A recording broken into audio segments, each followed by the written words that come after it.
the center of the universe. At the border between the light and the dark stands Castle Grayskull. For countless ages, the heroes of Grayskull have defended the universe against the forces of evil. Walk through the Hall of Living Pictures and learn the history and mystery of the masters of the universe. Dive deep into the mythology of Eternia, Etheria, and more. For those who know the stories of Grayskull will come the power. The power to be supreme. The power to be all-knowing. The power to be Legends of Grayskull.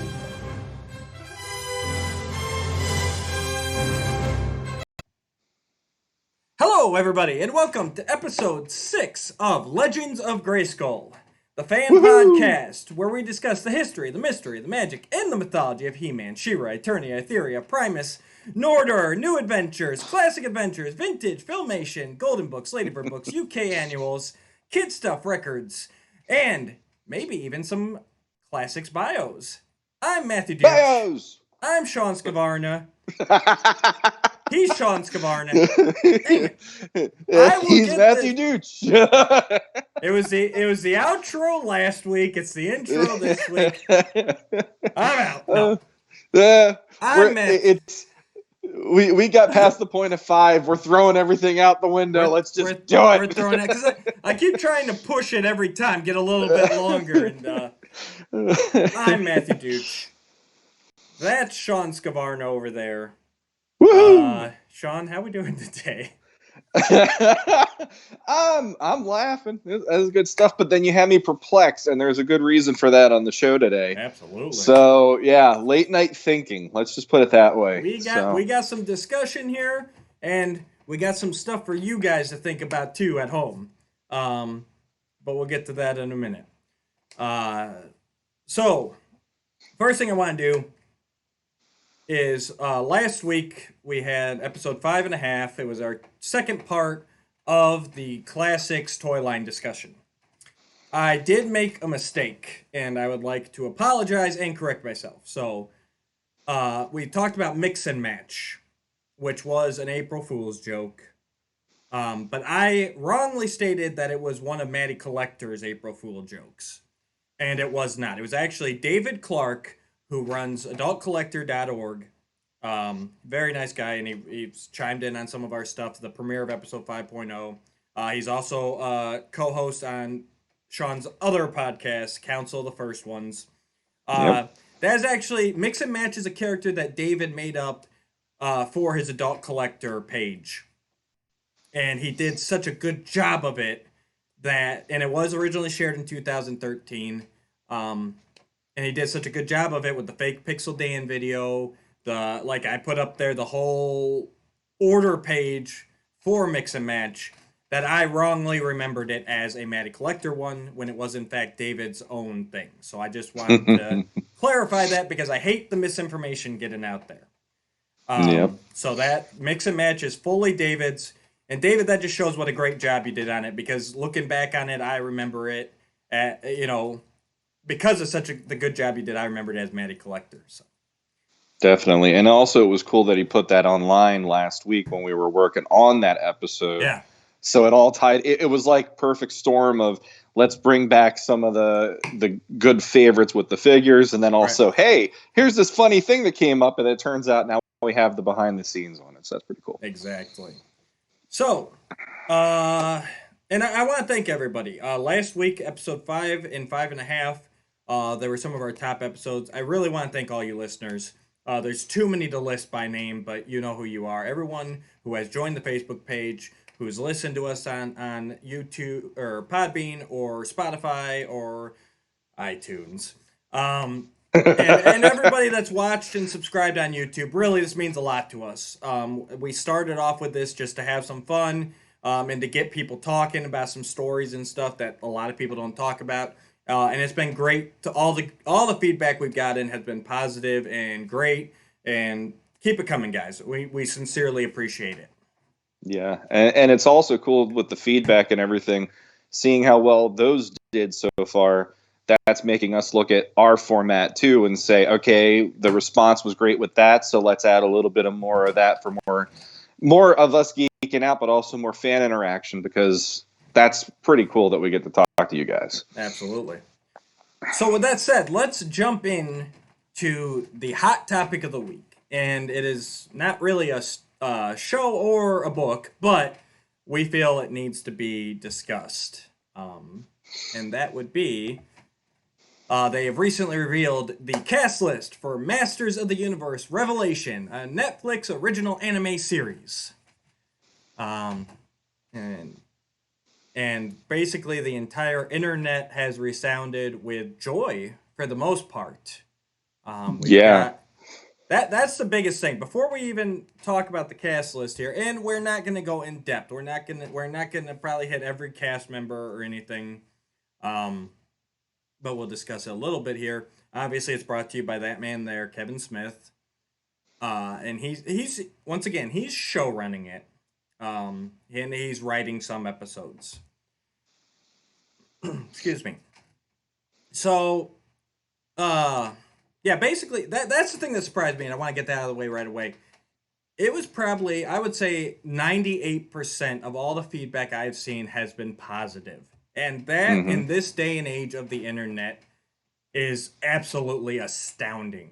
I don't even remember 2000X being announced to this much positivity. I mean, there was a lot of people happy with 2000X, but there were still a lot of people who weren't happy with it. Sean being one of them when it was announced and when it first premiered. Yeah. So that's the main thing I want to highlight is just how great the fan community has been about this list that's come out. Yeah, I saw in a couple groups this weekend there were people that were actually saying this is the first time in probably at least a decade or more where the fan community is almost united in our excitement for something rather than tearing it down or talking negatively about it. There's an aspect of this cast list, one way or the other, that even if you might not like certain parts, there's certain parts that I'm sure is going to make you go, well, I got to see this, right, or I got to hear this, or whatever. So it's like when he was saying that they were putting the cast together, and when they were going to announce it, he said it was going to be like, we aren't worthy. Right. Basically, like I can't remember the exact wording that Kevin Smith used in his, I think it was a tweet or something. But when we got to see this, it was Friday afternoon, if I remember right. Man, it was like Christmas to be able to see this and go, holy crap, this is legitimately now. We have something to look forward to besides a poster, you know? Yeah, so this is the first solid news to come out. And I'm glad you reminded me about that because I meant to look up that actual tweet that he did. Because basically from that tweet,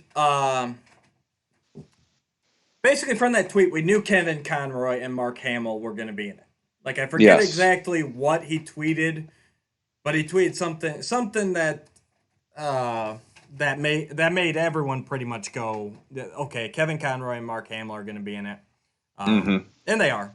And I think that's the biggest thing. That's the last thing I'll say before I switch over to the cast list.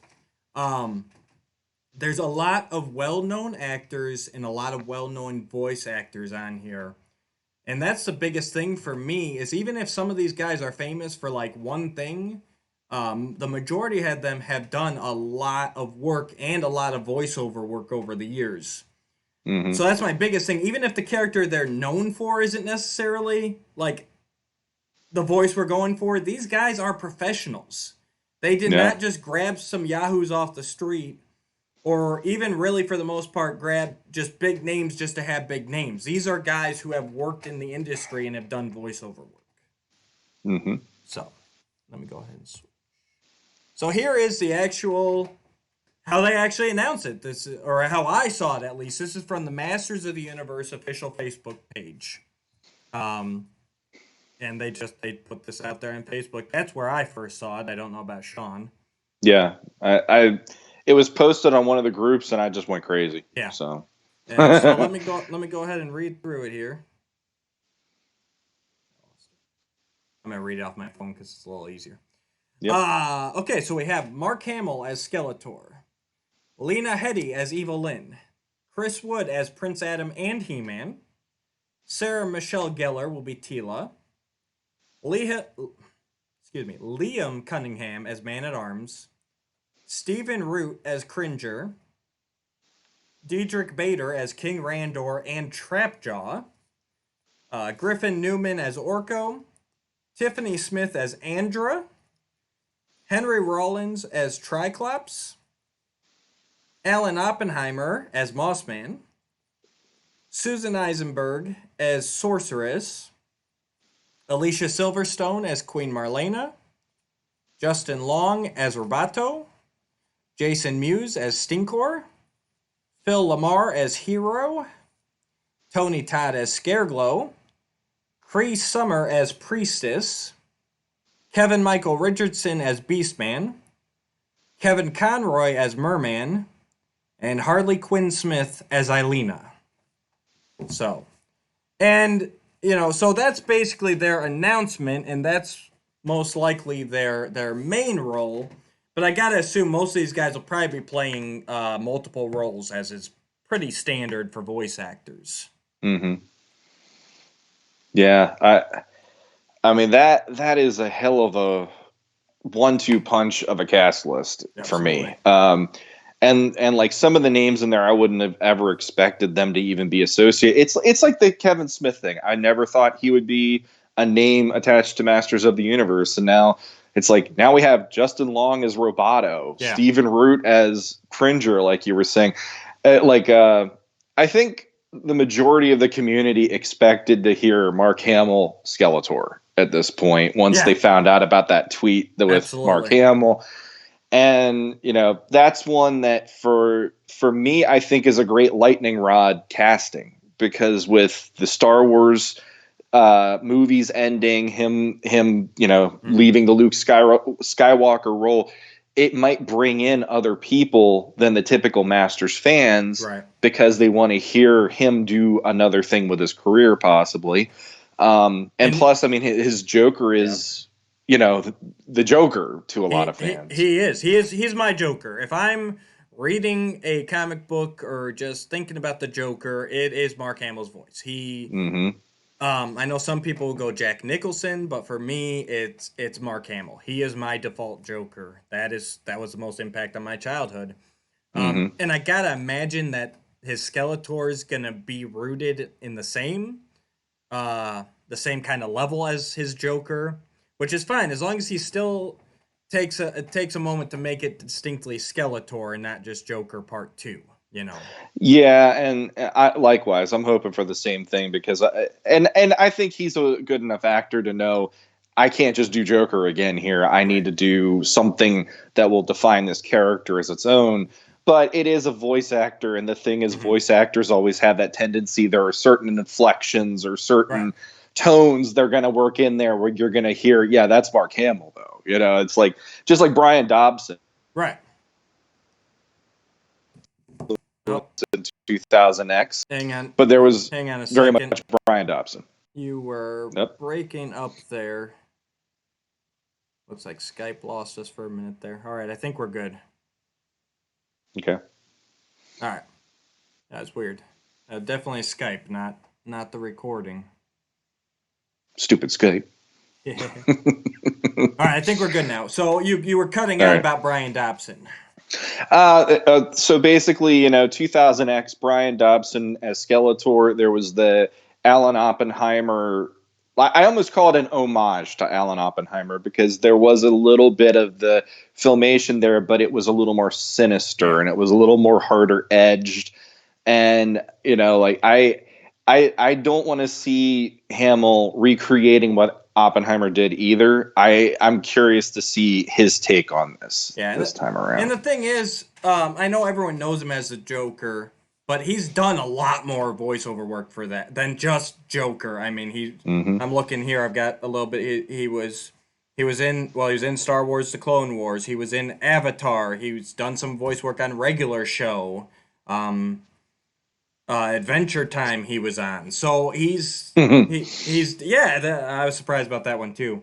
And that just highlights that. I'm sure there's more, and that's the thing that we got to remember. Same as Kevin Smith headlining the show, running the show, does not mean it's going to be Snoochie Boochies and, Mechanic and Manny Faces getting high outside of Castle Grayskull. You know, that everyone's got to remember that. And Kevin Smith, it's funny because that first PowerCon panel where he announced this show, that was one of the first things he said. He promised the fans that this was not going to be Jay and Silent Bob Eternia edition, because Kevin's done a lot more work than just that. He's done comic book runs. He did Green Arrow and Daredevil, if I'm correct. He did runs on both of those. He did, yep. He's done movies outside of the Jay and Silent Bob, the View Askew universe. So that's what we got to remember at the end of the day is these are actors, and this is a showrunner. That doesn't mean that they're going to forever change the tone of Masters. If anything, after hearing Kevin talk about this and how passionate he was about Batman growing up and everything else, all his other comic properties he loves, I feel very confident in this show that it's in the right hands.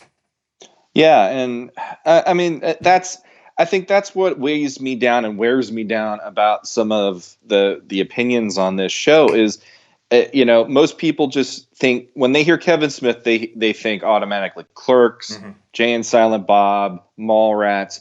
But he's done movies like Chasing Amy. He's done movies like Red State. He's like you said, he rebooted Daredevil, but for Marvel back in the day. He did Green Arrow. He rebooted Green Arrow actually back in the 2000s, if I remember right, or the late 90s, somewhere around there. And somewhere around there. And he's done work with Black Cat on Spider-Man and stuff like that. He even had he was an executive producer on the show Reaper for the CW years ago. That is a great show. If anyone, it is a great show. If anyone's never seen that, God, that only lasted one season or two? I think 2 seasons, and the premise. It was short. It was cut way too short. That thing was amazing.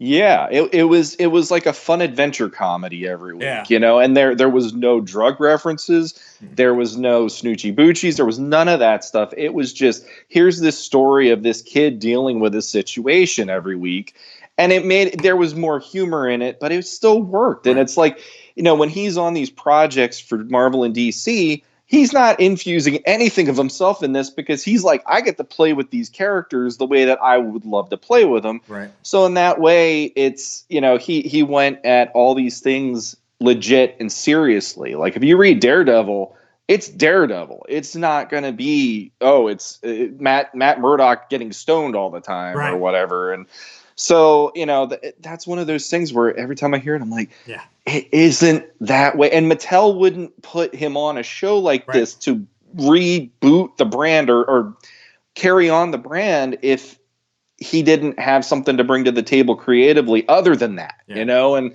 that's and we got to remember that too. At the end of the day, Mattel in the form of Rob David and Netflix in the form of, I always forget this guy's name, Ted Biaselli. Thank you, Sean. It took me a minute. I needed that first name, and then I could just say it. Well, because I've listened to Kevin Smith. I listen to his podcast once in a while, and he'll always just call him Teddy, and that's why it's hard for me to remember his last name. So Rob David, Ted Biaselli, they're both big Masters fans, even before they worked for Mattel and Netflix, respectively. Ted was at the first PowerCon long before, I think, if I remember right, he didn't even work for Netflix then, or if he did, he had no sort of power like he has now. So these guys have been Masters fans even predating their employment that allows them to work on Masters. So to think that they're going to just stand by as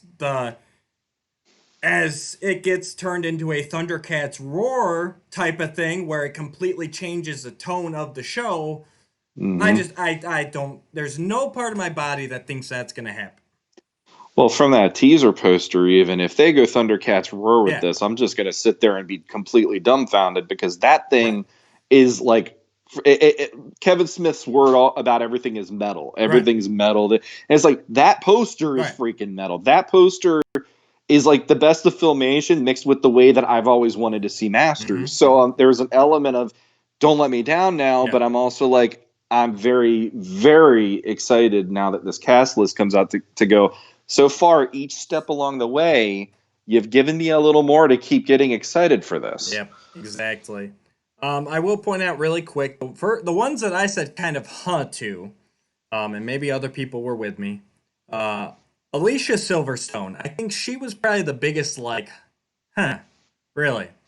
And probably followed by Diedrich Bader, even though, and I talked to you a little bit about this, Sean, basically because I'm sitting here going, well, they're not old enough for King Randor and Queen Marlena. Like, yeah, we had that talk. Because to me, but as I was talking to Sean about it, I talked myself out of it because I'm sitting there going, well, Alicia Silverstone, she's Batgirl, she's Cher, she's from Blast Step Past. Like, I had a huge crush on her growing up. So I think we looked it up, and she's actually she's like 2 years older than you, right, Sean? Was that? She's 43. Yeah. I'm 41. I know. I just outed you there, but I've admitted it. But yeah, her birthday is really really close to mine, so she'll be 44 this year. So as we're talking to Sean, and I'm looking this up. I'm going, well, because my first thing is because to me they're our age. Grew up with the Drew Carey Show and Oswald. You grew up with Alicia Silverstone being a teenager in movies as we're teenagers, and so you're like, well, they're our age. They can't be King Randor and Queen Marlena. But then I'm stopping to think. I'm like, well, we kind of are King Randor and Queen Marlena now. Yes. I'm King Randor. Sean there. He's Queen Marlena. Sure. If anybody wants to draw that, please do not send it to anybody. But no, I'd make you the badass fighting Marlena from 2000X. You'd have the gear and everything. I can at least fight Tongue Lasher to a stand, so I'm good to go. But yeah, as we're talking about, it's like, and like my oldest is 12, Sean's oldest is 8, so it's not out of the realm of possibility. Like, it's not that far off. And no. And I don't know. I have not seen. I think Alicia has done voiceover work, but I haven't seen any of it. Diedrich Bader's done a ton of it. His most famous is Batman in the Brave and the Bold series. And he reprised it for this new Harley Quinn series that's out. He's Batman in that again. And he's done a bunch of other things here and there. So here again, even though the name at first I'm kind of like, he's done a lot of work. So yeah. And I think the thing is with some of these actors, especially the two of them, there's the stigma of they came from comedies. Right. From we knew them from the first I ever remember Alicia Silverstone is from the Aerosmith videos back in the day. And that was like, me as a teenage boy watching those, it's like, I'd like to know her, but she'd kick my butt, right. That, and then she did Clueless, and then it's like, okay, it's a whole mind mess up there. And Diedrich Bader from Drew Carey and stuff, it's like, and then Office Space. I mean, hey, check out Channel 33 or what, that whole thing and stuff. And it's like, but if you watched Brave and the Bold, he plays a legit straight Batman. He's not trying to play it for laughs. It's more like he's doing a Kevin Conroy for the 1960s Batman. Okay. And that was the point. And in that way, that was the point of that show, is it was supposed to be the 60s type of Batman, the more lighthearted. Yeah. So it is a little more whimsical, and I'm sure that's turning people off because Brave and the Bold was, but it was serious whimsical. Mm-hmm. Yeah, they didn't go. They did the typical 1960s kind of tongue in cheek at times, but he played it straight. He wasn't trying to turn it into a farce. Right. And it's one of those things where I don't know, his voice that worked for me to go. I'm not hearing him as Diedrich Bader anymore. I'm hearing him as like Batman, or whatever. So I'm happy to do that again here and go, okay, that's our King Randor now or whatever. Yeah, and Trap Joe. That's and Trap interesting too. Yeah, and here again that highlights the theme. It's like if this was the live action movie cast list, I'd be up in arms. Well, because I don't like Diedrich Bader even made up like he would never look like King Randor. Alicia Silverstone, no, I couldn't buy her in costume live action as Queen Marlena. Yeah. But as voice acting, it opens up the door to so many more possibilities. Yeah.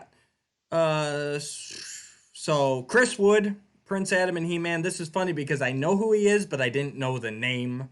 He played on Supergirl for a number of seasons as Mon-El. the Daxamite, who was Supergirl's love interest for quite a while on there. I liked him as Mon-El. I guess his voice could work as Prince Adam. I'll have to hear. He's definitely gonna have to drop it, or they're gonna have to do some modulation for He-Man. But and for the most of these, I'll end up saying the same thing. I've got to see a character design and some animation. I'm the same way. But yeah, I don't have any big problem with him. I had to look him up because out of all this cast, I think he's the one where I was like, he's unquantifiable to me.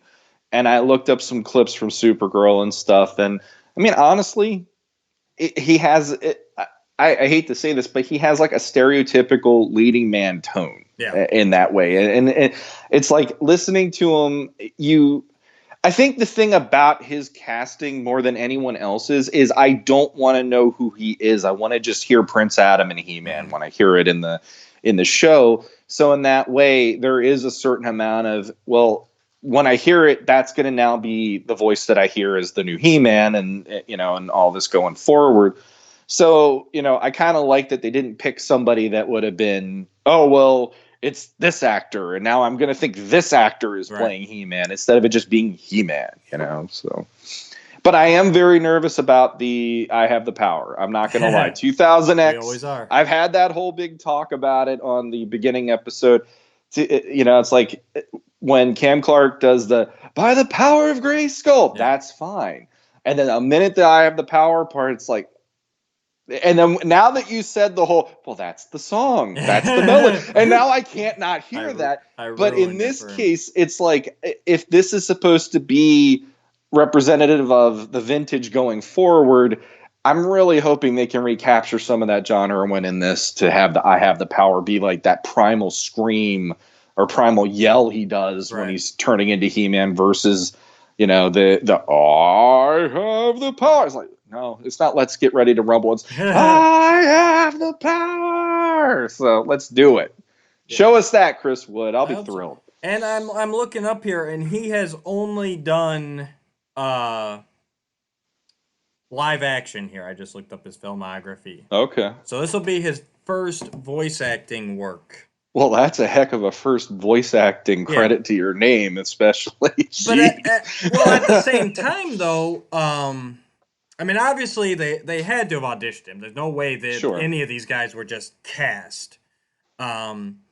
Jason Mewes, possibly. He's the only one that I'm going to throw under the bus and say, I think he's got connections. I'll put Harley Quinn Smith in there, too. Then, well, okay, I'll give you, and I'll even throw you Justin Long, possibly, but he has credits beyond a Kevin Smith at this point. So. But I guess my point is that might actually work in his favor as Prince Adam He-Man. Because, like we're saying with Mark Hamill, well, I hope it's not too jokery. Like, we don't have a baseline for Chris Wood. Exactly. So if he can do two, not really distinct, because there's shades of Adam in He-Man and vice versa, but if he can do two good, solid voices, that probably is best for Prince Adam He-Man. So, but yeah, he's the most unquantifiable. I will say the one that made me go the most surprising to me was Kevin Conroy as Merman. I thought for sure he was going to be Man-at-Arms. And I thought he'd do that older Batman voice basically as his basis that you hear in Batman Beyond, the older Bruce Wayne, because he does do an older character, an older wise character very well. And so when I knew Kevin Conroy was going to be in it, that's where my mind went, was Man-at-Arms. But I'm interested, but once again, he's a man who's done a ton of voice work beyond Batman Bruce Wayne. So that'll be interesting to hear how he plays Merman. Yeah, it's kind of the equivalent of what I've said with the live action movie. We have Noah Centineo being He-Man, from what we know at least, and there's nobody around him yet. So to me, it's you're bolstering the cast by having these people that are entrenched in voice acting all around the Chris Wood He-Man in this case. And it's like they're bringing what we know to the table. But like I said, and you just said it, Chris Wood doesn't have any voice credits to his list at this point. So it's like, these guys are all bolstering him. So in the lead, then he's going to be able to, hopefully shine even better. Kevin Conroy, though, he was never somebody I would have picked for something like Merman. So I'm very curious what they're going to have the voice sound like even on this show. Right. We'll see. Yeah, that's all we can do. Yeah, Sarah Michelle Gellar, that was a surprise, but I mean, I think she'll do an adequate job. Mm-hmm. And there were a few I know. Let's see if you know them, because I didn't look up everybody on here, and there are a few that I didn't know. So do you know? Well, you knew Kevin Michael Richardson because you talked about that a little bit. Yeah, Joker from the Batman, and then he was also Panthro on the 2010 Thundercats. That's right. And I'm trying to think. He's a guy that's really good with the baritone, deep voices, so I can hear Beastman having like that very low range, kind of guttural sound with him doing it. If that's the way they go, and I think that's perfect. Yeah, I wouldn't have a problem with him at all. Once you told me that was Panthro, I'm like, oh, okay, that's there. Fine. You go. Henry Rollins, that's one that everyone seems excited about, and I have no idea who that is, and I have not looked him up yet. Do you know Henry Rollins playing Triclops? I know him from just like the Rollins band and stuff like that back in the 90s, and to be honest, that was not in the genre I was listening to. I was not as into that genre as other genres in the 90s with the alternative movement, but I think they've said he's actually done voice acting on Avatar, if I remember right. And like his casting and Kevin Conroy's makes me kind of curious, and even Lena Headey, they all make me go, so this is going to be possibly a more legit, serious take on Masters with some of these guys, because I don't really see Henry Rollins wanting to be a joke version of Triclops. Right. I don't see Lena Headey is wanting to have, like a light role as Evelyn or whatever. It was The Legend of Korra. Legend of Korra. Rollins was on, which is another show I've never watched. That's a great show. I just didn't realize that was him on that show. He was.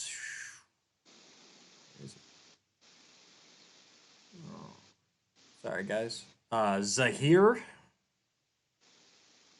It's been a while since I watched it, so I'm going to be admitting I'm not sure who that was anymore. He was pretty far down the cast list, so I doubt it was anything huge. Looks like probably a sub character, maybe even one that was only in a season or something. Lena Headey, that's another one you mentioned. I have no idea who that is. So 300. Do you ever see that one? Oh yeah. She was the queen. Oh, okay. And she's been in a ton of different things. I know obvious. The one that most people go to is Game of Thrones.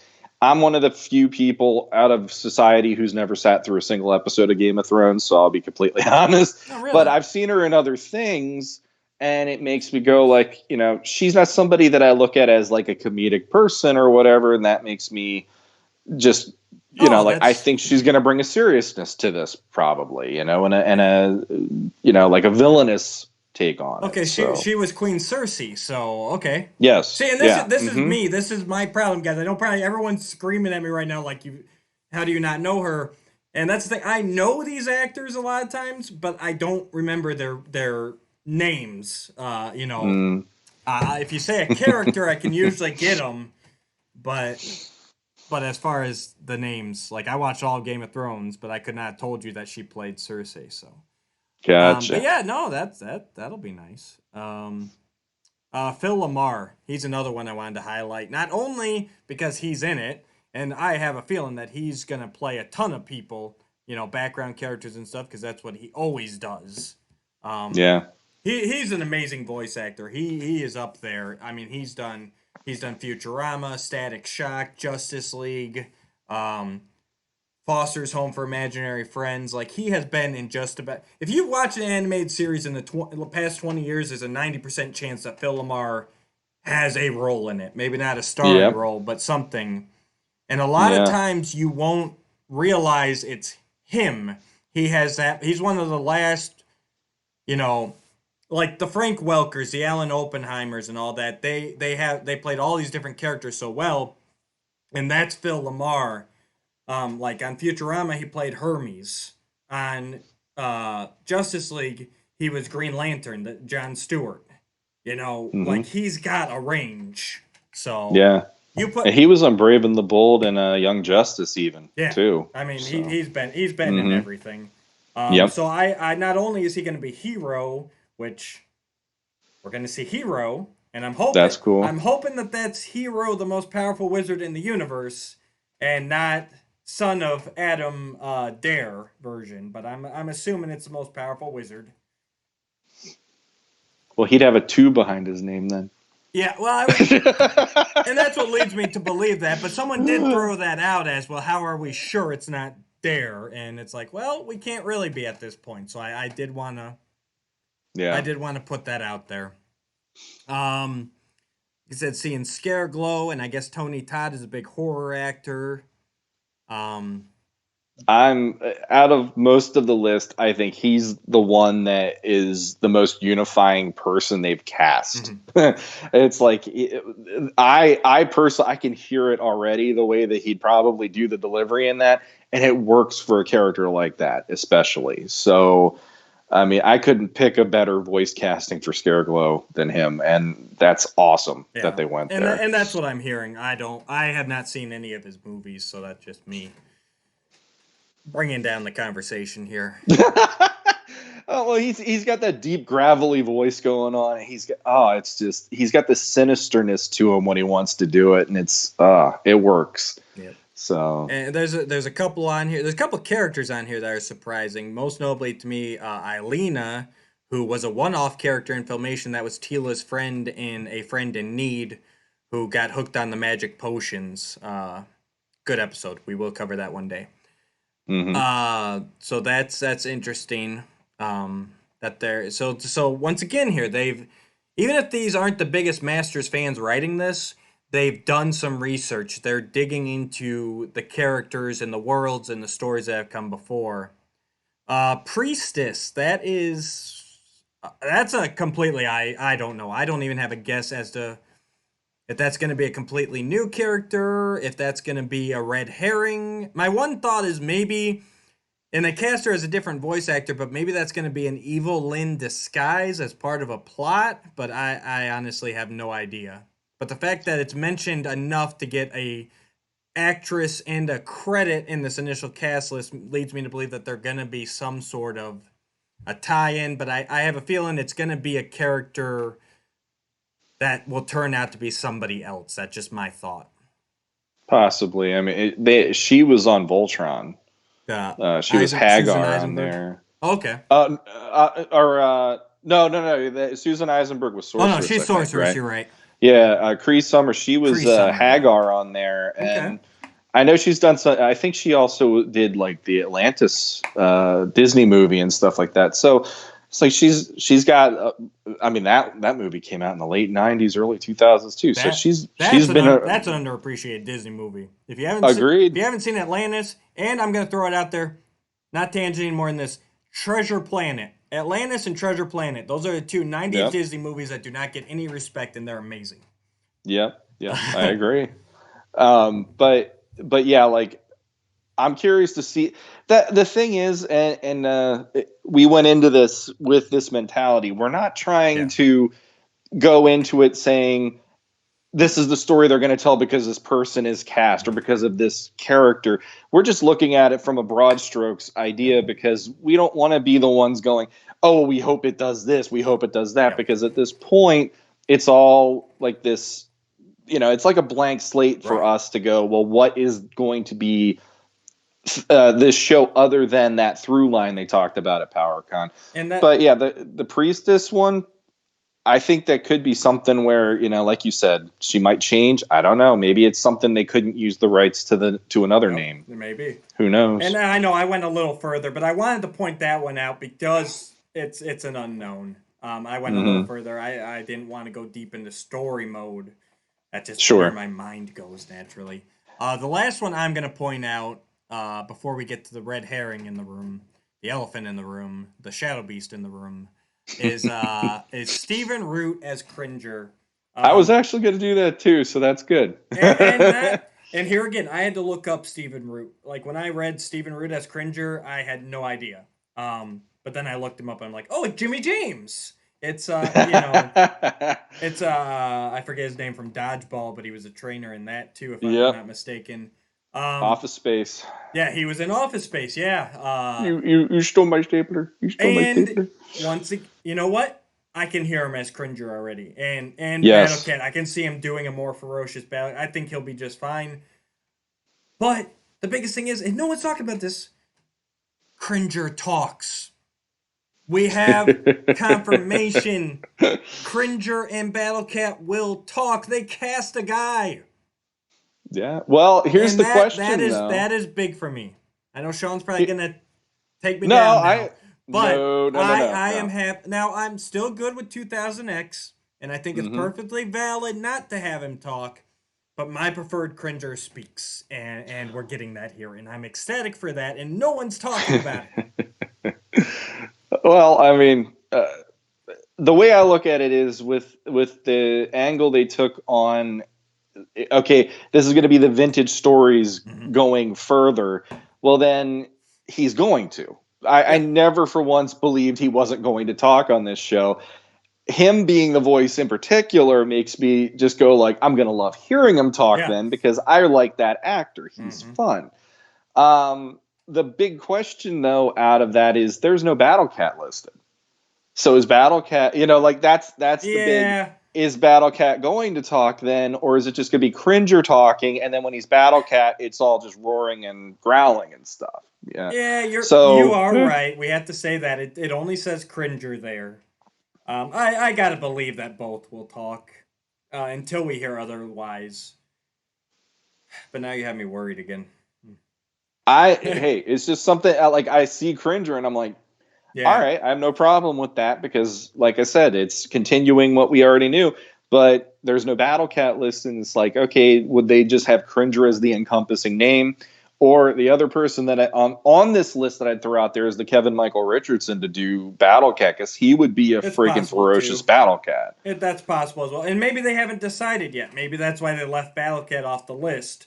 Yeah. Maybe he will talk, but you're saying, maybe Steven can't quite get it up into that range. I have no worries about him doing a Cringer voice. His Cringer's going to be fun, I think. But yeah, I can't really think of anything he's taken too ferocious, so that's possible as well. Or just an oversight. But they did spell out Adam and He-Man, and they didn't spell out Cringer and Battle Cat. So we'll just have to wait and see. Unless there's anybody else you want to highlight before we get to the obvious one that I was saving for last. We got the Scareglow. That I'm just thrilled that we're getting him in any form whatsoever, because for the longest time he's just this, he's a toy basically, and he's in a mini comic or two, and that's finally some of these guys like Hero and Scareglow are getting the love, so that's pretty cool. All right, so we will talk now about Alan Oppenheimer as Mossman, because this is the one, and I think most people have understood this. Obviously, Alan is famous for Skeletor, Man-at-Arms, and many, many others in the original Filmation series. And here he is cast as Mossman, who I did double check. He did not do Mossman in the Filmation series. He did a lot, but he didn't do Mossman. But he did a lot of the main stars, the every episode kind of guys. And I know there has been a portion of the fan base saying, well, why isn't he one of these characters that he did in the 80s?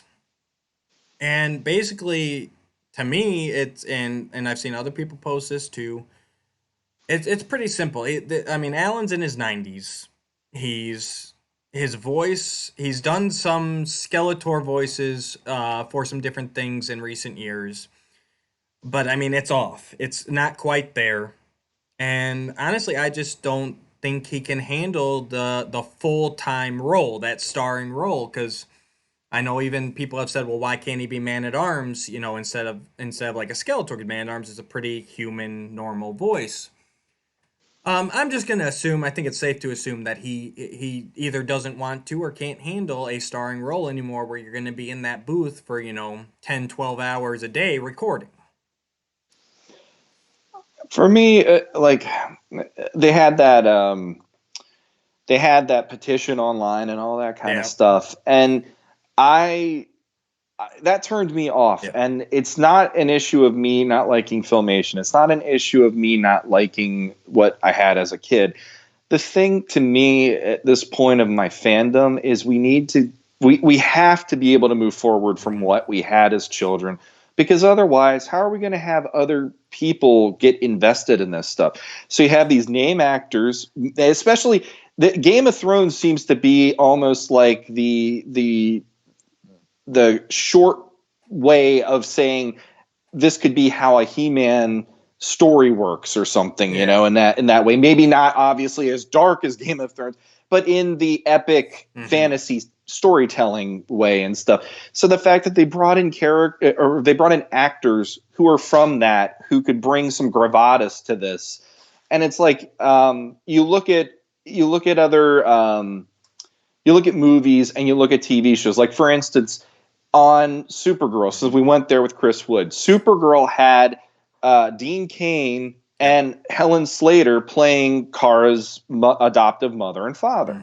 Well, in that way, it's like, here's these two people who have acted as both Superman and Supergirl, but they're in these roles where they show up every now and then, and the show is dedicated to the new cast, and this is the story they're telling. So in that way, I'm completely fine with the idea. It's great to have them back. I'm never going to say Alan Oppenheimer should not do something with Masters, but let people who are able to do these things, and also his age, he's up there in age. I wouldn't force somebody in their 90s to keep doing a role they did 30 to almost 40 years ago that is going to be difficult for them at this point of their life. So him being there is almost like he's a steward of the old, the vintage that we loved. And it makes me curious how they're going to present Moss Man, because that makes me say, okay, I almost think he could be like a sage elder kind of a character then, that maybe he'll be someone He-Man goes to for help, and he'll be somebody that imbues some wisdom on him or something in that way. And that makes me go, I kind of dig that for that character, Absolutely. And it's great to have him along. I'm never going to say that they did the wrong thing, but I'm also like, there are actors out there who could handle this kind of a, schedule and stuff, and they're not up there in age. And the guy already did amazing in the past. It's great that he's willing to let other actors come in and be the shepherds of this now and do their thing with it to create something new for us. And I agree. That's exactly what it needs. It's time. It's time for a new generation. I love to see. I'm glad Alan's there. I'm glad he's on the voice cast. If Melindy wants to get in here, I know it'll never happen. But if John Irwin wanted to jump on and do a voice here or there, I would love to hear that. And that's likewise. That's great. But no, I don't want to see that. I don't want to see Melindy as She-Ra again. And that's no slight to her. I don't want to see Alan as Skeletor. I don't want to see John Irwin as He-Man. I just, it's, the age factor, the time factor, and, that's one of the things that made 2000X great, in my opinion, is that they honored the past, but it's a new story. Yes. There's homages. If anything, we should be upset that we're not getting Brian Dobson as Skeletor. I mean, because 2000X was only, 17 years ago, 18 years ago. And that would be nice to see, and maybe we will, because obviously this is just the star cast list. That's not all the people. That's not all the characters we're gonna see. Sure. You can't tell me that's all the heroic warriors. It's all the evil warriors we're gonna see in this. It's not. These are just their main ones. So hopefully, hopefully we will see maybe a Brian Dobson down the road, a Cam Clark cameo, Cam cameo down the road. I would love it. I love anybody who wants to be a part of it. I say let them. But yes, I like this cast list, and I think I'll end it with something else me and Sean talked about. Is everyone keeps saying it. I just saw it yesterday too. one of the, all the news outlets are picking this up and running it.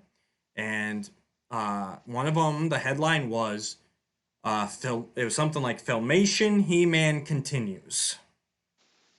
And that's something, I said this to Sean too, because when we were talking about privately, he went right there too, like continuation of Filmation. But if we recall, what Kevin Smith said when he announced it is it's a continuation of the classic era.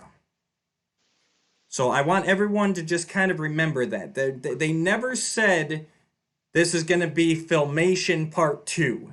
They said this is going to be the classic era Part 2. As in, we're not going back, we're not retelling everything that happened in the 80s, but this is built off the stuff that happens in the 80s. Like Sean said at the beginning, you look at that artwork, it's Filmation Castle Grayskull with the dark Alcala background. Yeah. And that's what I think this series is going to be. It's not going to be straight Filmation, it's not going to be straight vintage toy line box art, but it's going to kind of be a continuation of that whole era.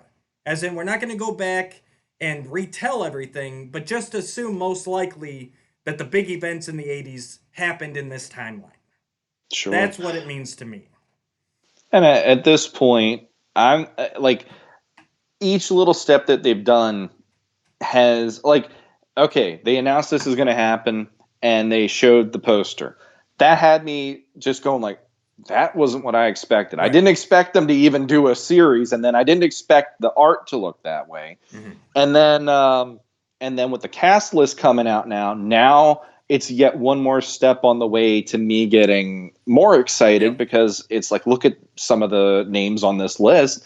And then now, Kevin Smith, if you put out that trailer, I'll be hook, line, and sinker for this thing, because it's like, you got two. That'll be my third one. If you can do a trailer that really makes me just drop my jaw to the floor, and I'm just sitting there needing to rewatch it like 20 times just to see all the cool stuff I'm getting to see for those little moments here. Oh my God. Like, I'm actually pumped, and I wasn't quite as pumped as I am now, just knowing this cast list is available finally. Same here. The announcement didn't do much. I mean, it was exciting, but now seeing that it's, because there's still a part of you, especially with the movie being in limbo for 20 plus years now, there's always a part of you that's kind of like, well, is it going to happen? So for them to... we've been burned enough, We've had announcements before that have amounted to nothing. Yeah. So with this actual cast list, I assume next will probably be some character designs. Because those have to be about finalized, because they've said that they've recorded episodes already, which means scripts are approved. They're recording the dialogue, so they have to be starting animation about now, I would assume. At least. And that's kind of why I'm a little surprised we haven't seen any character designs quite yet. I figured that would have already been in the pipeline, and they would have already been putting things out there. But maybe they were waiting on the cast list, and then they're going to start unveiling that stuff pretty soon. But I'm like I said, I'm beyond cautiously optimistic just to go, this is enough for me to say I'm really interested. And then once I see either designs or a trailer, I mean, absolutely. Chris Wood, please just get that I have the power stuff down. That's all. I mean, that is the one thing that has me just like, oh my God, if you get that, then you got a happy camper on your hands with me watching this thing. Absolutely. So. All right, well, I think that wraps up our cast list. So now we're going to move on. We are going to get to some literature here.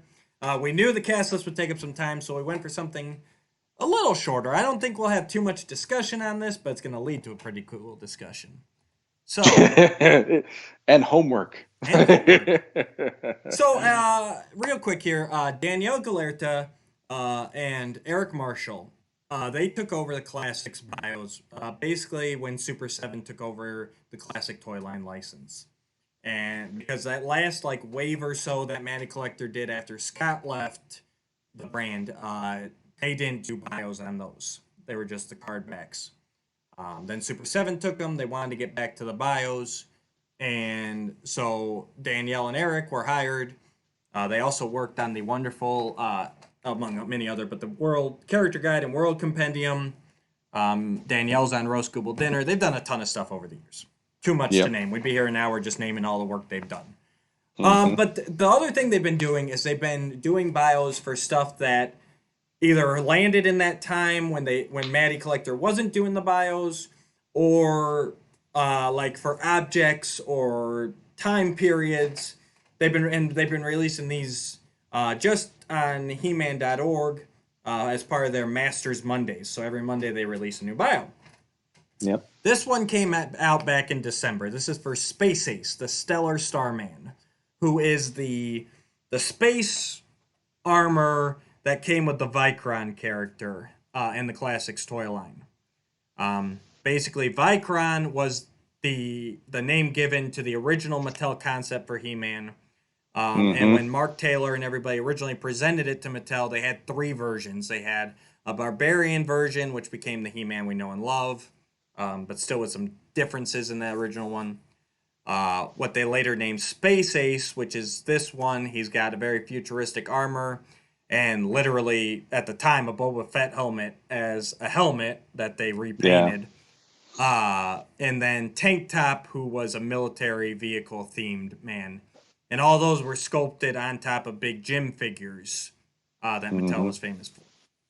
The funny thing is, really quick before we get into this, is just, I think it was yesterday or the day before, I actually was listening to the episode of Roast Google Dinner where Toy Guru was on going over the Vicron bio. Yeah. And I know people have their issues with the bios and stuff, depending on how their canon works in their head and what they love. But the one thing that Pixel Dan and I laugh my ass off too with this is Vicron's bio is amazing. It's like tying it in with Space Ace, the fact that they actually said, oh, he was this gladiator. He went up against Gygor or Jygor, and Jygor just rips him in half. It's like, you don't see that every day in Masters. So the fact that it went there, it's like, and then now we're doing this. It's just like, I couldn't not bring it up that, that's just amazing. I actually have them near each other on my shelves for the fact that that's amazing to me.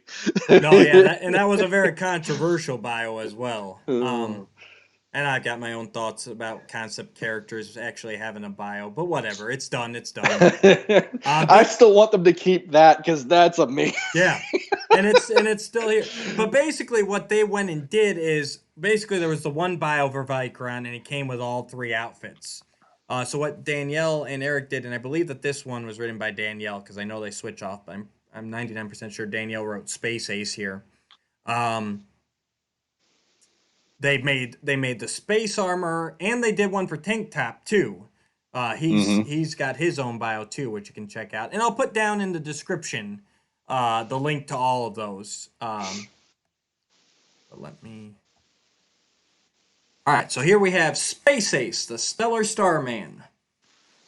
Blissfully unaware of his own arrogance, young Tristram literally stumbled upon advanced jetpack armor near Mount Eternia. Scarcely knowing how to use the gear, he dubbed himself Space Ace, boasting that he was unstoppable. Space Ace entered the arena of Lord Cholo, challenged Vicron, and was instantly defeated, losing his armor in the contest. Even decades later, the aged Tristram reassured fellow tavern patrons that he let Vicron win. During this time, the magical being Wook grew bored of testing He-Man and turned his attention to Tristram. Wook made the heroic warriors disappear and restored Tristram's youth and armor. Telling him that he was Eternia's champion, Wook decided Space Ace needed noble warrior allies and conjured up the understandably confused Chef Allen, Crackers the Clown, and Relay the Mansheen Puppy. Annoyed over being saddled with losers, Space Ace nevertheless relied very heavily on their assistance when Plundor invaded Eternia. The unlikely heroes somehow managed to defeat the Leporine villain, and a delighted Wook returned everything to normal. Only Space Ace and Relay retained memories of these strange happenings, although Wook left Space Ace with his youth and armor. So, Sean, just your initial thoughts, just off that bio. Well, when you had me look at this last night to prepare for today, you're like, there's a reason I want you to read this. And I'm reading it going, what the hell are you thinking? Like, I was, it's like, it's very Lubbock. Like, what the hell is that? It's like, I read it, and I'll be honest with you. Yeah, I go kind of want to see how Chef Allen actually managed to help Thank you. in a battle. You know? And that's the thing. And this is what the bio should have been all along. Just these fun little adventures talking about the characters. So here they nail it perfectly. They talk about why Vicron has a Space Ace armor. They talk about Space Ace. I love the character that they describe here. He reminds me very much of like a Booster Gold type of guy. Like, you know, Uh-huh. for those of you who don't know Booster Gold, he's a DC character. He stole a suit out of he's from the future, and he stole like this advanced suit, and he went back in time. And he's very, but he feels very cocky, very full of himself, but he really doesn't know how to use the suit that he's Yep. got. And I love that. Like I want to see this. I I want to do. see this as a series. Yeah. Wook, let me get back to it. And the first thing I did, because I read this shortly before I got the character guide and world compendium, and the first thing I did was look up Wook. And he is a guy from the Italian Magic Boy comics or magazine. Sorry, Italian Magic Boy magazines. A bizarre and mischievous character, Wook delighted in testing He-Man's intelligence as well as his patience. He generally attempted to confound He-Man with puzzles and games. He's He his once- Mr. Mixus Piglick. Yep. Ah. He once hid the power sword and made He-Man solve a complicated puzzle in order to get it back. Wook displayed an infinite array of magical powers. He could also become incorporeal, levitate, and make objects disappear and reappear at will. So she took an obscure character and worked him in perfectly into a storyline. And let me see if I can get the picture of him up here. I should have scanned this and put it in. He's right down here. Hopefully that's lining up nice. This one right here. Okay. So he's like a little. He's like an that's- imp kind of a character. Yeah, that's the power sword next to him. So he's a little small, but just this little magic man. Uh-huh. And Or it makes me think of Kazoo from the Flintstones. Hey, dum dum. You know, Yeah. it's got that sort yeah, of so vibe. he you know? comes, he's bored with He-Man, and he just creates this whole thing just to mess with Space Ace. Mhm. But they ended up winning, you know, and she works Plundor in there, which I'm a big Plundor fan. So it feels like she wrote this for me. Yeah, it does. it's- I thought that when I saw Plundor. I'm like, this is why you're making me read it. It's Plundor. And but yeah, it's a fun little. I'd watch it. I would watch this episode, or if it was like a 3-issue comic or whatever. Like this is just fun. It hits some of these fan favorite characters or the fan hated characters, and like it gets your imagination going. Well, one thing real quick that in Justice League Unlimited, this reminds me of this a bit. There's an episode where the Justice League are trying to fight a big threat. Yeah. And Booster, you brought him up, so this is what Yep. reminded me. Booster Gold is on crowd control. Mm-hmm. And the whole episode is Booster Gold dealing with everything going on, while every now and then you have these moments where like Superman will fly by him or something, and then he like flies off to go back into the battle, or Batman will tell him to do something or whatever, then he's off and running again. So this is that thing. It's like this is the story that goes between the cracks of something, and it turns into this like, this is crazy but awesome. Yeah. You know, like you wouldn't have expected this character to have that sort of a story to tell around them, but when you see it, you're like, this is one of the coolest ideas that, you know, and that's what happened here for me. It's like, I'm like, what is this? That's a great episode of Justice League 2. I should have looked up which episode that. Yeah, because they're fighting that wizard character, and like it's a big threat, but you don't. And Booster Gold deals with everything except for that. Yes, like he's on crowd control, and this he has to deliver a baby at one point. And all sorts of craziness. And he meets a girl. He saves a girl and meets her, and at the end, he's like, "I'm."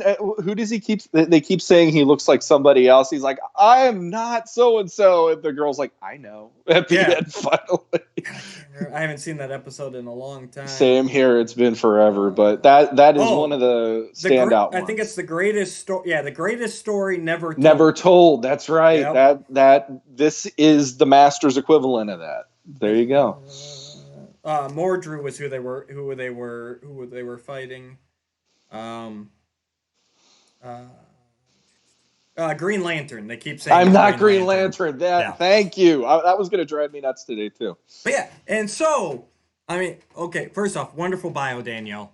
Awesome. This is what it should have been the whole time. But the funny thing is, like I told Sean after he read it, and the Booster Gold episode, that fits right into what we're about to talk about. Because what I said is, I've had this idea rolling around in my head for a long time, even before this bio came out. And when this bio came out, I said, well, here's Danielle's answer to my question that I've never posed to anybody else before Sean yesterday. So basically, imagine a world that will hopefully happen soon. We're going to say He-Man and the Masters of the Universe, that's a monthly comic series. It's doing amazing. The show's doing amazing. The toy lines are bestsellers. We have this monthly comic where it's He-Man and the Masters of the Universe. It's doing so well, DC comes to us and they go, okay, we need a spinoff. We need money. We need to buy Superman another pair of tights. So you need to come up with this spin-off comic. It's going to follow a team of 3 heroic warriors on their adventures. Of course, the limitations are the monthly comic's still going to be ongoing. So you cannot use any of the A-list characters because they'll be tied up in the A comic, the A storyline. Vice versa, whoever you take for your team will not be appearing in that A comic book, the He-Man comic book. So we're going to have our own B squad of masters. So that's the question I posed to Sean. Who's your B squad? And if you feel like it, like what's their first adventure? What's, and not necessarily brass tacks, but just kind of your broad story idea for them. And I'm going to switch back to us now. So Sean. Oh, I'm going first. Oh boy. Who is your? And I will say, just to say, I thought about this for months on end. Sean, I only gave him less than 24 hours. I got 12 hours, I think, at most, and I was up till about 2 in the morning. So let's see if I can pull this one out of here. Hopefully not just for this, but no, I had work, but on top of that, it's like I also was putting in some time on this. So. All right, so I did come up with a vague story idea, and the characters I chose. Now I'm gonna be honest. I don't know if it's gonna line up with the characters exactly because I'm just throwing in. Sure. These are the ones that I would like to see doing more. Absolutely. So, okay, the sorceress has the call out saying there's danger. Something's going on again, and she ends up reaching out to Zodak, and he ends up saying there's too many other things going on in the world. I can't police this, but take Wondar. Okay. So you got Wondar. Okay. The reason that she's calling out for help, though, is, and you got to know I'm going to go here. You got to know. Chakotay. Okay, I had a feeling. Yep. Here's the thing that I like, and you know how I am about Masters. We've covered this with a few episodes. The entire planet is at stake here. Sure. Well, with He-Man not being a part of whatever's happening, and this is its own separate thing, He-Man's dealing with whatever Skeletor and the bigger storyline is. This storyline is Chakotay has managed to reach Scareglow. Okay. She wants to bring about the eternal darkness. Absolutely. And she wants to use a character who is going to want that idea as well. Sure. Who better than Scareglow? Right. Because he will thrive in that and everyone will fear him. Yeah, he'll never lose his power. Yep. Exactly. So the whole concept is Scareglow and Ninjor, because I like that pairing of them in the Search for Keldor. Sure. When I saw that recently, reading it to my kids, I'm like, oh my God, this is cool. I forgot that the two of them showed up in that mini comic. And that's the only time we get to see them really doing that kind of stuff that I could think of. So I'm like, I want to see more of that. So what we have is Scareglow would almost be like the mask character to try to get Chakotay full blown again, to have her revive. Ninjor would be his muscle. And the two of them do their own thing. And we would also introduce a bat-like glow-in-the-dark kind of a vehicle, not vehicle, but a mount for Scareglow, because I've been thinking about this for a while, and we have the Griffin, but we don't have a lot of other winged beasts that are like legit to a character, and I would love to see either Skeletor or Scareglow have like a bat, like demon looking thing that they fly around on. I like it. So you have Shakoti, who wants to be brought back again. Mask is no longer there because of what happened in Filmation. Sure. And Sorceress knows this is happening. Wandar is on board, and we're going to get Clamp Champ in there. Okay. Because Clamp Champ went up against Ninjor. He did pretty well with that. Plus, he's an underdeveloped character as far as I'm concerned. Right. And then the only other character that I'm having trouble with is figuring out that final one. And it honestly is a toss-up for me between Manny Faces or Fisto. Because Fisto, I kind of like the idea that he would be the down and dirty. I don't believe in magic. I'm just going to punch the crap out of whatever comes at me. Sure. But Manny Faces is like a one-man army because he has 3 options. And you have this big event happening. You might need all the help you can get. But I honestly think I would go maybe more Fisto, just for the fact that I like that that you have Clamp Champ kind of being the royal he's bodyguard. part of the whole royal guard, the bodyguard, so he'd have this kind of a regimented way of dealing with things. Probably Fisto would kind of be your rough and tumble guy, and I think Wandar would be your loose cannon guy, because I still equate him as Han Solo to the He-Man Luke Skywalker. So like if they come at me, I'm either going to blast them or slice them. I don't care what one it is. We're going to get through this, And the 3 of them they're raiding the House of Shakoti, while Scareglow and Ninjor and everything that Scareglow can throw at them now. Because I think he would be a bigger threat at this point if all the darkness was encompassing Eternia. I like so it. That would be my story arc. No, yeah, that's less than 12 hours of thinking. There you go.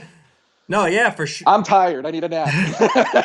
Nope, you got the concept completely. That's exactly no, I like that. That's good. I would watch it. I would buy that every month. And I like that you thought about the group dynamics, because that was my big thing too, was I said to Sean, I said, try and think of something that would sell, and by that I meant, exactly that, like you thought of Wandar's this guy in the group, Fisto's this guy, this is how they'd work as a team. As opposed to because when I first started thinking about it, I just threw my favorites in there. But then when I actually started thinking about it, it's well, that wouldn't make for a very good group dynamic. But yeah, no, I like that. I would watch that. Buy that. Read it. So mine, what I came up with is we got I didn't start out as direct. What I did is we're taking Rakan.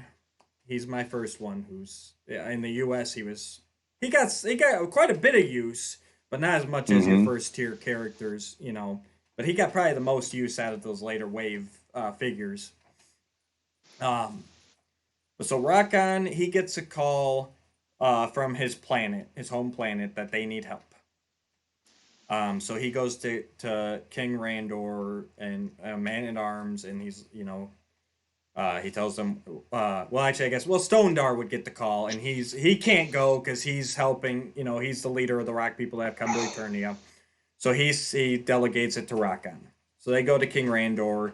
Man-at-Arms helps build him a ship because he wants to send along Malactha to So we have equivalents. We have equivalents, but and Malactha wasn't in this version for a long time, but and I'll explain why after I get the basic premise of the story down. So Malactha wants to go along because he wants to study the rock people in their natural environment, because he's the historian, he's the archaeologist, he wants to know more.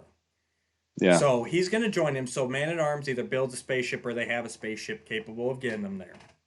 And then they go ahead and they send along Cyclone to help protect Malactha and to pilot the ship, because I've always equated, and here I'm kind of blending some things.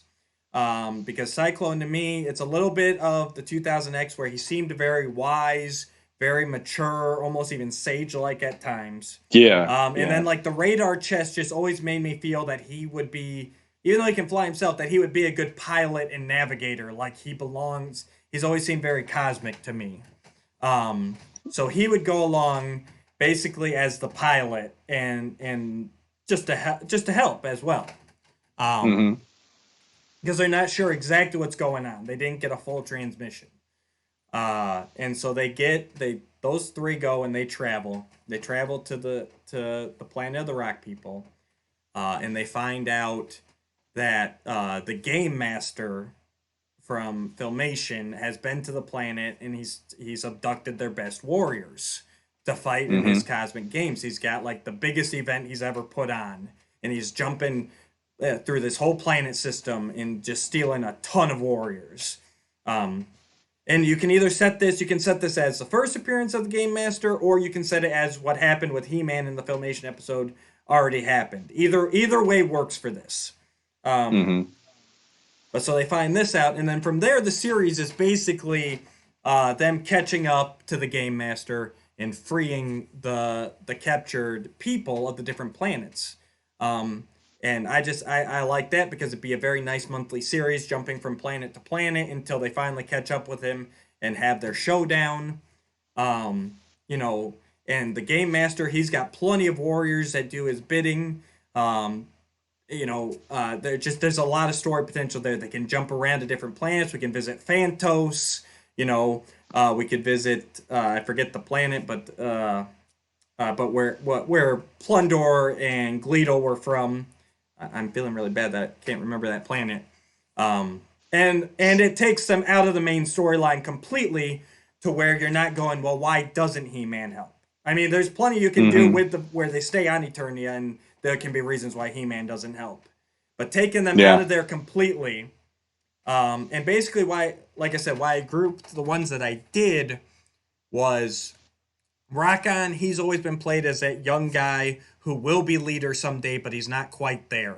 And so, he's that brash guy who's going to rush into everything head first and probably get them into more trouble than they would have gotten into otherwise. For Malaktha here, I'm going to say he is a decent hand-to-hand fighter. I'm not going to make him completely useless. So he can hold his own. But he's obviously not as high-powered as Rock-On or Cyclone. He doesn't have powers. He's more like King Randor, where he's, he was probably a soldier in his youth, and he knows how to fight, but it's basic stuff. But he's the wise guy. He's your man-at-arms. He's your Cup, if you like Transformers the movie. He knows things, he knows history, and he's the voice of reason where he's going, Rock-On, we can't, don't do that. And then Rock-On goes and does it anyways, and he's like, oh, we got to pick up the mess now. I think that would make a good dynamic, as well as, and then Cyclone, he's like the middleman. He's like trying to get them both to get along, and he's got enough powers that would be useful in space. And like I said, he would be the pilot guy. So, and just watching them grow up, Rock-On mature, and even then I was gonna make, and I never buttoned this one down, but the Game Master in setting up these games would be serving another purpose, and that would go on once they finally defeat the Game Master.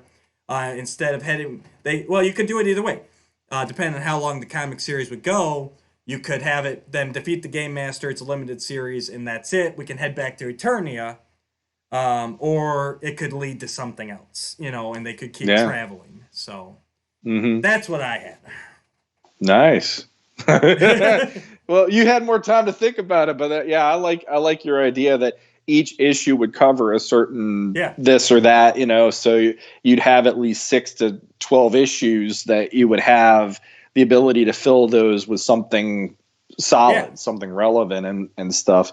The thing you said what I always thought about that, though, which is funny because when they introduced Rock-On and Stondar, it was close to when Transformers the movie came out when I was a kid. So I'm watching Transformers the movie. I come home and I'm like, well, that's my Hot Rod and Cup right there. You know, that's my He-Man version, because I always equated Rock-On to be the more brash, like Hot Rod, and then Stondar being, I mean, he looked like Cup, for Christ's sake, in his face and everything. And it's like, you know, I like that interplay with them, where the one would be like, you know, turbo riding young punk, I'll straighten you out yet. And the other one, you know, doing his own thing and getting them into trouble worse and worse. But, and then Malaktha would be your Ba Weep, Grana Weep, Nenibon guy out of the group, because he'd be the one that, well, the universal greeting, you know, or whatever.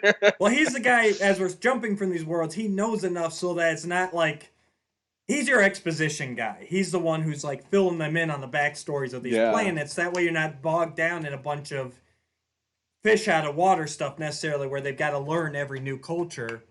And you can have them catch up at points and think that they're going to win there. And then, I mean, there's an element to him where I almost want to see it a little like Indiana Jones's father. Yeah. In The Last Crusade, where like, you know, something will go down and Rock-On and Cyclone handle it. And he's like, look at what you did. I can't believe what you just did. But then by the end of it, he's the one that's actually getting in there and getting his hands dirty too. Because he's like, well, if I don't help out, our lives are on the line no matter what. So he's like, you know, throwing down with everybody else too. Yeah, I even can picture it. Like I said, I'm a broad strokes kind of guy. You get me into like details and actually playing this out, and I probably could never do it. But it would also be kind of like at the end there, when they finally confront the game master, and I assume it would get all the way to these big games that he's putting together. Like, they're, no matter how close they get, they're not going to stop him beforehand. But like, they're pinned down. They're at the end of the rope, whatever, and you have like all these people show up that they helped along the way. There you go. To help do, you know. You had some Pantonians, and you know, if you go to Dryadal, I think was the planet. You know, Gleedle shows up with some of her animals and stuff, and like the storm the castle moment, which I know it's been done. I know I'm being derivative of so many things here, but you know what? If written right, we've talked about this before too. If written right, derivative can be fine as long as you make it your own. Because all these stereotypes have been done. Like you said, I mean, we could just think of 3 different pairings right there of this mentor-mentee relationship. But, you know, and in a way, and it's funny because I didn't make this connection because I saw the series after I came up with this, but The Mandalorian that's out right now, that very much follows that process. Like, he's jumping from planet to planet in these different adventures, but there's still that overarching storyline that's going on throughout the season, and that's, you know, and it's not the only thing we've seen in, but just talk about it now, I'm like, that kind of reminds me of that. Yeah, I'm one of those people that I'm a sucker for moments like that anyway, though, because like, I mean, what was one of the greatest moments of 2019 in the movies? On Your Left, you know, and just like the swell of that music when every portal's opening and Cap just looks at Thanos and it's like, this is my second win. Right. You're going down, you know? And it's like, you know, who doesn't want their heroes to have that moment where all bets, you know, the chips are down, everything's gone to hell, and all of a sudden you have that like second wind of like, we're about to do something great. Yeah. We might die, but we're going to do something great before we do it, you know? Yeah, it's Luke Skywalker in the trench with 1 missile left, and, you know, Han Solo swooping in. That, when I can still remember the feeling when I first saw that as a kid. Like, I don't know how what's he going to do, you know? And then all of a sudden, I can remember the swelling in my heart, like, like, well, even like the one that I've been going back to lately a lot for some reason is Transformers the movie, because there's a lot of retrospectives about that movie on YouTube lately. And, you know, I have always been a sucker for, you have this hero that is rough around the edges, maybe too brash for his own good, but deep down he has a good heart. And it's like, you know, that movie, I've said this to you in private, but that movie kind of set the standard for change for me. Because at 7 years old, I'm sitting there in the theater and I'm watching this event that I never, ever would have equated to this universe, with Unicron destroying a planet and the blood red that the screen's bathed in to let you know this is like nothing you've seen on this mythology, on this show. This is its own thing. And when you're sitting there going, how's Optimus Prime going to beat that? Yeah. He doesn't. He dies. And you're right like, after that. holy crap, Well, and then it's like, I love that throughout the movie. Well, now what are they going to do? And even they say it. And by the time that you get the hero rising at the end, it's like, that's the moment where you can take or leave what you like about that. But that moment, and that's the thing. It's like Endgame. Yeah. It's that moment. And here you could do those moments. And you're giving a nice spotlight on characters that haven't had a chance to really, like Cyclone out of all of them is probably the one that I'd say has the most fleshed out through 2000X more than anything. So like Rock-On, that'd be cool enough as it is, because I always thought he was pretty cool. So why not? Yeah. Like Malakatha, he was in a few episodes, but he's pretty much forgotten nowadays by most. Maybe not forgotten, but he doesn't get brought up a lot. And I think by making him a former soldier and making him able to hold his own in a regular battle, like that would help him, as well as being wise. For yours, I'd say Fisto is probably your most fleshed out. Because Clamp Champ's only in mini comics, and Wondar hasn't really done much of anything. No. That's kind of why I like, it's like, well, what will they do? And then like people, I'm sure I'm going to get crap for this, but there's a part of me that's like, okay, He-Man has the power sword, but Wondar, if you go by the classics canon, he held the power sword at points. He was one of the people that was a custodian of it. And there's a part of me that I have my own little set of figures off to the side over here where Clamp Champ's wearing the Flying Fists He-Man armor. Okay. So there's a part of me that wants to do that moment in here where He-Man doesn't die, but He-Man's not there. So maybe like Wondar, through having the sword somehow, like maybe he still has his version of the sword. Like the sorceress gave it to them as like, you're going to need all the help you can get in this, or whatever. So she's giving him something. And maybe he ends up wounded or whatever, and Clamp Champ's the one during the battle that picks it up to get a weapon, and boom, you have because he's supposed to be really power level wise, just on his own, Clamp Champ is supposed to be a pretty decent force to be reckoned with. So it's like, let's push it to the point where if Eternia is in that dire of need, that guy gets a moment. That would be like his Arise Rodimus Prime moment. Like all of Fisto's down for the count for a bit. Wondar's maybe wounded to the point where, he's just there shooting things, but he can't really do anything. And then that's when Clamp Champ grabs the sword and you get like a new person actually saying by the power of Grayskull for the first time. Right. And it's just like when Rodimus Prime shows up in Transformers the movie and says, Autobots, transform and roll out. It's like, that used to be Prime's line, but in this moment works, it's like, Absolutely. We need help, and so that's just my little geekdom about it. Like, I'd love to see Clamp Champ have a bit of more of a spotlight, because the poor guy, he just had that one issue as far as I remember. And it's for us, I think there's a wealth there. He did, yep. So the funny thing is, for the longest time, I mean, I've gone through a number of different teams that went on, but the basic journey, the story was the same, but I've had different characters plugged in. And for the longest time, I had Fisto instead of Malakatha, because I view him as like second strongest to He-Man, and he was there as the muscle. But then the more I thought about the story, the more I thought, well, we need that wise character more than we need the muscle here.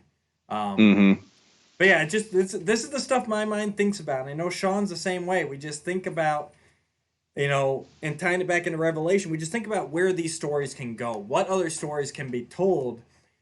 And it's funny because I love that episode, but I didn't think of it till you brought it up. But the greatest story never told, Justice League Unlimited, it plays right into this too. It's what are these other guys doing while He-Man's saving Eternia or the universe? Like, who's saving the day to day? Who's dealing with the day to day stuff, the little stuff, and there's some fun stories in there. There are, and I think the only thing that I didn't do that was almost a prerequisite for how that bio was written and for how you did it, and this is because it was me just this is what makes it. You said when we talked about it, you said pick characters that would interest you, and so those are the ones that interest me. But there is a part of me going, what if there was just here's Ram Man, here's Orko, and here's Cringer. What do you got? Right. And it's like, I know they did certain ones like that even on the Filmation series and stuff, but if you take it to the greatest story never told, what if there was something where it was just there's Ram Man in the situation that's so not in his depth, and then Cringer and Orko are trying to like help him through this or whatever? That would also work too. But I looked at it more from I want to be able to let these characters that don't get a chance to shine in one way or another, because Wonder is a huge question mark now, basically. So. And you bring up another good thing, because like to me, if you're doing like Ram Man, Orko, Cringer, that would have to be a one shot, like something that could take place like this happened on this day. Whereas what I was looking for was more like assuming it's going to be a series, like give these characters a real chance to shine and actually have. Well, then I did it right. But then I did it right, because that's more. But that's a good one too. And like Sean and I talked about, we're going to make this a regular thing where we pose these questions to each other. So we can do that at some point too. Like, okay, you've got, what we should do at some point. We'll do this for the next one. You're already set. We will. Here we go. We will pick 3 characters and a villain. No, we won't pick it up. We'll do 3 characters, 3 heroes. And I'll give you 3 characters.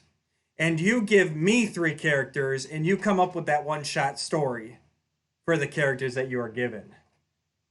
Oh boy. That'll be our next one. I like this. Oh man. And I won't go easy on you, Scavarna, either. No, I don't think you will. I mean, that's the thing. Like I'm actually going, okay, 3 heroes. Let's think of it. All right. I got one already I can think of that I'm like, I actually might have included him in this, and then the more I thought about it with just the Chakotay angle, I'm like, nah, I don't see this working that well. It would be weird. So that's why I went with who I went with there. Yeah. So that'll be our next one. So, but for you listeners out there, we're asking you, what's your story arc? So the same guidelines here, like what we just did. Pick 3 characters to be your Masters B team, and if you at least that, I'd at least like to see people tell us like, who's your B squad? Who do they call in when He-Man's not available, or when the chips are down, or it's not a big enough threat for He-Man, but it still needs some heroic help. If you guys would like to take it as far as we did, where you come up with a villain or like a story arc, feel free to go for it. Either comment down below here, and let us know what you're thinking, or head over to our Legends of Grayskull Facebook page and make a post there. Because I'd love to discuss this with everybody. Tell us what you think about ours too. Whether you'd subscribe to it or not. But yeah, I'm very curious to see what people come up with if they answer this, because I'm hoping they do.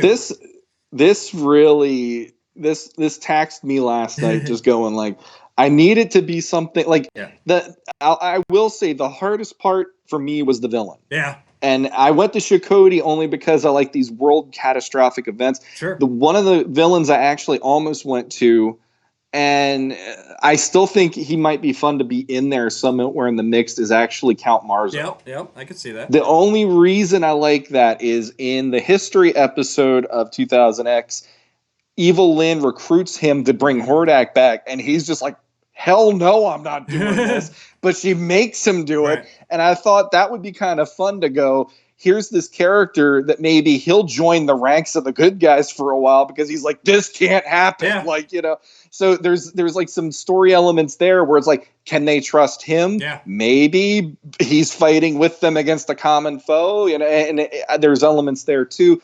But the main guys are the ones that I already listed. So, but Marzo was definitely one of the people that kept crossing my mind last night. Yeah, I mean, it's great. I love these thought-provoking questions. I like the things like Sean, after I messaged him last night, there was a long pause. Like, I messaged him, and there was, like, nothing for a while, like radio silence. And then I think the first thing he said, because we'll trade voice messages back and forth, I think, if I recall correctly, the first part of that was, Interesting.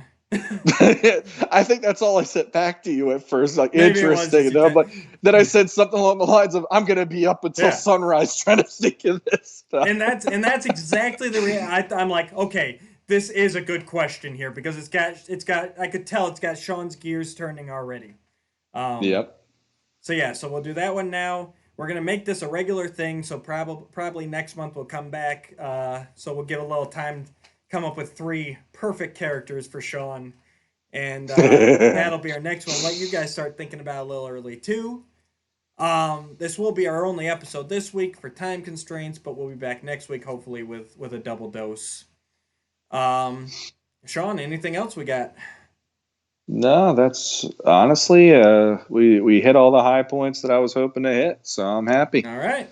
How about you? Nope, I'm good. So we'll Good. just leave it. Check out, like, share, and subscribe if you're enjoying this. Yep. Join our Facebook group page so you're always up to date. And I know Sean's been doing some lives on there and stuff, so there's a little bit more info from us on there. Yeah. And There's the good old Baldy going, holy crap, something that happened 12 years ago actually is awesome to me, and I didn't know it yet. Oh, absolutely. From yesterday. Oh, yeah. man. You steered me in the right direction. For those of you who haven't seen it, I did a live. Last week, Matthew did his, he showed off his first edition Classics He-Man with the rock tight ankles, which if you have gotten the second issue or any other version, I bet you 9 out of 10 times you're going to get a loose ankle or both loose ankles. And so I ended up buying one, and now I am a happy camper because I have a fully solid ankle He-Man for the very first time in my collection. So there we go. There we go. Yeah. All right. So, like, share, subscribe. Download us on Podbean, iTunes, Spotify, whatever you like listening to. And until next time. Until next time.